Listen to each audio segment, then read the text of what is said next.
আমরা আজকে নবম শ্রেণীর ইতিহাসের মডেল অ্যাক্টিভিটি টাস্ক নিয়ে আলোচনা করব। পূর্ণমান 50 পর্যায় 3, অর্থাৎ এখানে আমাদের 5 নম্বরে 4টে প্রশ্ন আছে। কি কি প্রশ্ন আছে? 1 নম্বর হচ্ছে কাকে মুক্তিদাতা জার বলা হয় এবং কেন। 2 নম্বর হচ্ছে কোড নেপোলিয়ন। 3 নম্বর আছে হিটলারের উত্থানের কারণ। আর 4 নম্বর আছে এমস টেলিগ্রাম। এইগুলো আজকে আমরা আলোচনা করব। তাহলে প্রথমে দেখো, মুক্তিদাতা জার কাকে এবং কেন বলা হয়। তাহলে প্রথম প্রশ্ন আমাদের, মুক্তিদাতা জার কাকে বলা হয় এবং কেন। যেহেতু জার শব্দটা আছে এখানে, জার কারা? রাশিয়ার সম্রাটদেরকে বলা হয় জার। তাহলে আমরা জানতে পারছি রাশিয়ার সম্রাট, আর রাশিয়ার সম্রাটদের মধ্যে দ্বিতীয় আলেকজান্ডার বেশি সংস্কার করেছিলেন। তাহলে আমরা উত্তরটা পেয়ে যাচ্ছি, জার দ্বিতীয় আলেকজান্ডার, তাকে মুক্তিদাতা জার বলা হয়। তাহলে জার দ্বিতীয় আলেকজান্ডারকে মুক্তিদাতা জার বলা হয়। তারপরে প্রশ্ন আছে কেন বলা হয়। কেন? তাহলে কারণ কি? কারণ 1861 খ্রিস্টাব্দে তিনি একটা আইন চালু করেছিলেন। সেই আইনটার নাম কি? এডিক্ট অফ ইমানসিপেশন, অর্থাৎ ভূমিদাস মুক্তি আইন। তাহলে সেই আইনের দ্বারা তিনি ভূমিদাসদেরকে মুক্তি দিয়েছিলেন। তোমার যদি আইনটা মনে না থাকে তাহলে তুমি লিখবে দ্বিতীয় আলেকজান্ডার একটা আইন চালু করেছিলেন, সেই আইনের দ্বারা ভূমিদাসদেরকে মুক্তি দিয়েছিলেন। ভূমিদাসরা মুক্তিপ্রাপ্ত হয়ে কি হলেন?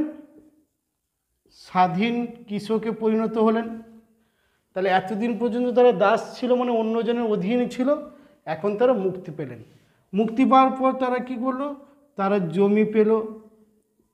এই জমিগুলো যদিও ছিল মীরদের অধীনে, কিন্তু তারা স্বাধীনভাবে চাষবাস করার একটা সুযোগ পেলেন।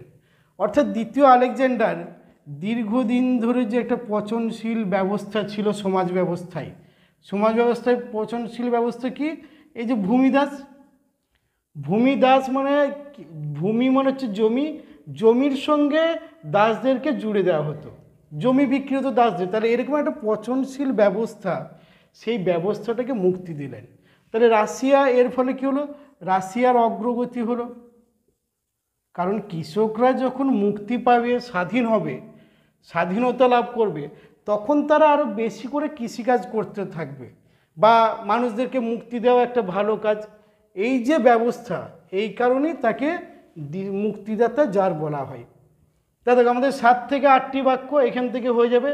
তুমি আরও একটু সমালোচনার জন্য একটা লাইন করতে পারো, যে প্রকৃতপক্ষে কিন্তু ভূমিদাসরা পুরোপুরিভাবে মুক্তি লাভ করেনি। কেন? কারণ তারা মীরদের অধীনে রয়ে গিয়েছিল। ভূমিদাস থেকে হলো মীরদের অধীনে, মানে সেই একই রকম যেন ব্যবস্থাটা রয়ে গেল। তা সত্ত্বেও এই আইনটা রাশিয়ার ইতিহাসে একটা গুরুত্বপূর্ণ ঘটনা। বেশ, এইটুকু আমাদের হয়ে গেলো। একগাদা বেশি বাড়িয়ে লেখা বা অযৌক্তিক কথা লেখার কোনো দরকার নেই, শুধু যেটুকু প্রয়োজন সেইটুকু লিখলেই হবে। আর স্যাররা যেন স্কেল দিয়ে মেপে নম্বর দেয় এরকম কিন্তু নয়।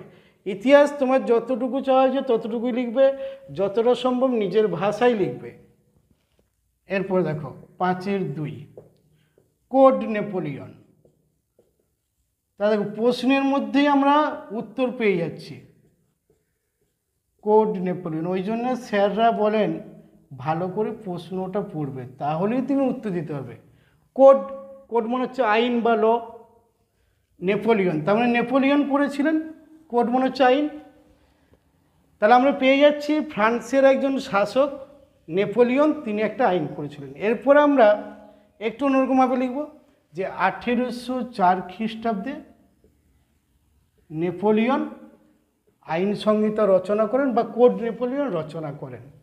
কোড নেপোলিয়ন কি না, নেপোলিয়ন যখন এই আইন সংহিতা রচনা করছেন, তার আগে ফ্রান্সে বিভিন্ন ধরনের আইন ছিল। কীরকম আইন না, রাজকীয় আইন ছিল কিছু, কিছু যাজকীয় আইন ছিল, বিভিন্ন আঞ্চলিক আইন ছিল, কিছু সামন্ত আইন ছিল।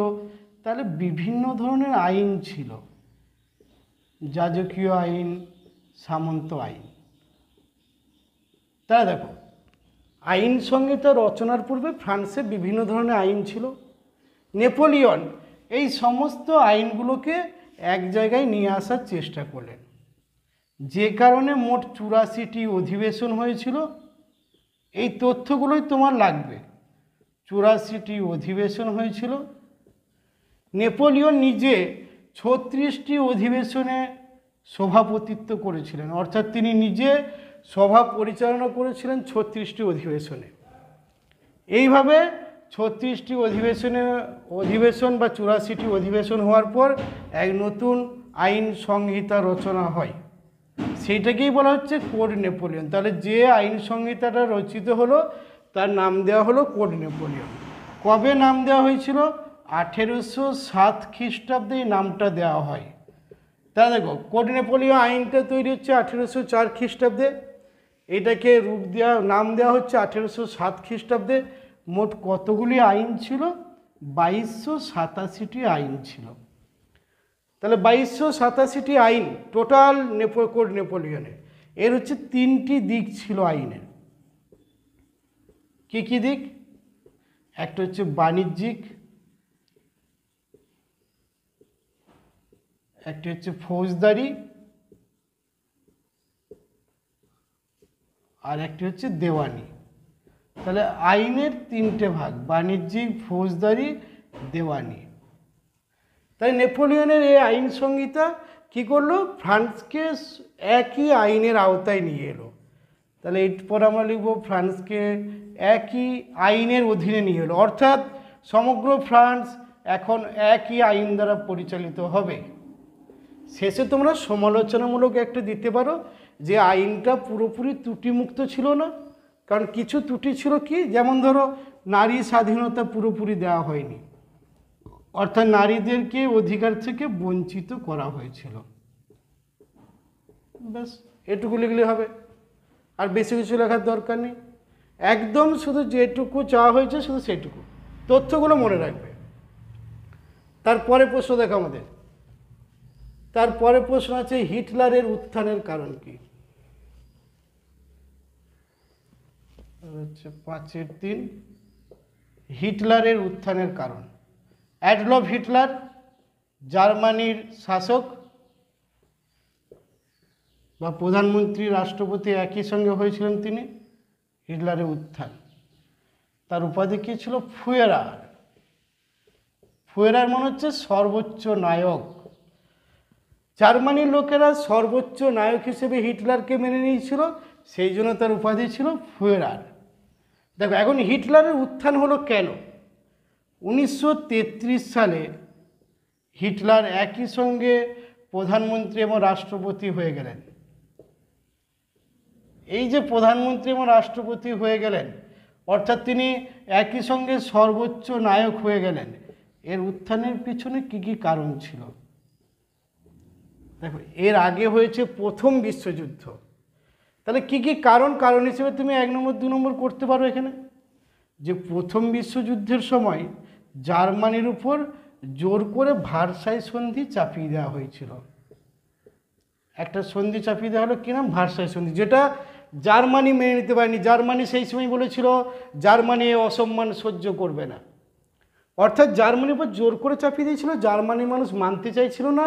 হিটলার এই ভার্সাই সন্ধিটাকেই বাতিল করার চেষ্টা করেছিল, যে কারণে হিটলারের প্রতি জার্মানির জনগণের একটা সহানুভূতি বা একটা আকাঙ্ক্ষা ছিল। 2 নম্বর পয়েন্ট, যে সেই সময় দেশের অর্থনৈতিক অবস্থা খারাপ হয়ে গেছিল, অর্থনৈতিক মন্দা। বিশ্বযুদ্ধের পর জার্মানির উপর এক বিশাল ক্ষতিপূরণ চাপিয়ে দেওয়া হচ্ছে, তাহলে জার্মানির অর্থনৈতিক একটা সংকট দেখা দেয়।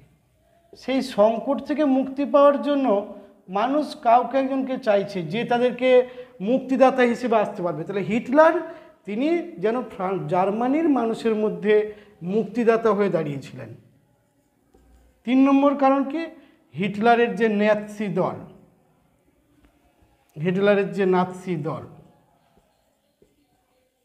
নাৎসি দল ন্যাশনাল সোশ্যালিস্ট ওয়ার্কার্স পার্টি, এই দলের যে কর্মকাণ্ড, অর্থাৎ এই দল বিরোধী কোনো শক্তিকে রাখতে চাইছে না। সব কিছু গোপনে গুপ্ত হত্যা বা বিভিন্ন কারণে নাৎসি দলের সদস্যরা তারা এই কাজে লিপ্ত ছিল, যে কারণে বিরোধীরা কেউ কিন্তু সেই সময় ছিল না। এটা একটা কারণ। 4 নম্বর, হিটলারের জ্বালাময়ী বক্তৃতা। হিটলারের বক্তৃতা বলছে হিটলার খুব ভালো বক্তৃতা দিতে পারতেন। পৃথিবীর সেই সময়কালে যে সমস্ত বক্তারা ছিল তার মধ্যে শ্রেষ্ঠ বক্তা ছিলেন হিটলার। তাহলে হিটলার তার বক্তৃতা দিয়ে কি করতে চাইছেন? জার্মানির সমস্ত মানুষকে এক জায়গায় আনতে চাইছেন। এই যে হিটলারের জ্বালাময়ী ভাষণ বা তার যে বক্তৃতা, সেইটাই কিন্তু তার নিজের উত্থানের কারণ। 5 নম্বর একটা দিতে পারো যে ভাইমার প্রজাতন্ত্র, অর্থাৎ প্রথম বিশ্বযুদ্ধের পর যে ভাইমার প্রজাতন্ত্র প্রতিষ্ঠিত হয়েছিল, সেই ভাইমার প্রজাতন্ত্রের ব্যর্থতা। অর্থাৎ ভাইমার প্রজাতন্ত্র দেশে সেরকমভাবে কোনো ভালো কাজ করতে পারেনি বা জার্মানির মানুষকে সন্তুষ্ট করতে পারেনি। জার্মানির মানুষ যেটা চেয়েছিল, কী চেয়েছিল?